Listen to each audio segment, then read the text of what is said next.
train it, you want the material, you can work this Tai Chi. I mean, if you get a department or you get guys that are really scared of contact, my personal opinion is, what are they doing being police officers? But if they really don't want the contact, you can work this in slow motion, and to me it's still better than working the wrist locks and everything else. Because at least if they work in slow motion, they're getting some idea of movement, and even if the guy's resisting just a little bit, they're getting an idea, well, every time he resists, he's got to push me, and every time he pushes me, there's an arm drag, every single time. And every time he goes to push me, his elbows come up, and there's an underhook, every single time. And every time I can get under an arm, I got quarter position every single time. Even if they keep that concept, I think that they got something that they can move with. So when you guys teach, it's up to you guys to, decipher who this person is and what he wants.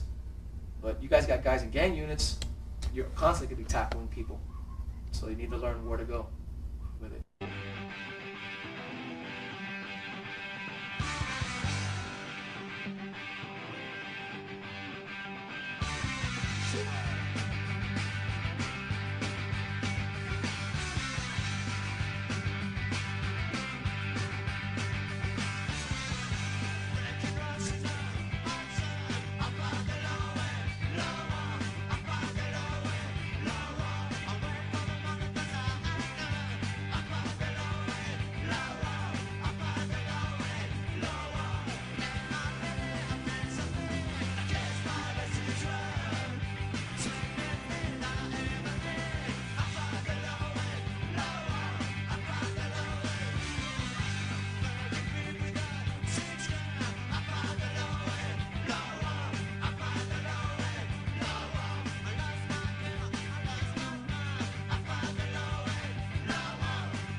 I have a guy try to collapse those on somebody's wall on domestic, and he's like putting it away. He's like, like,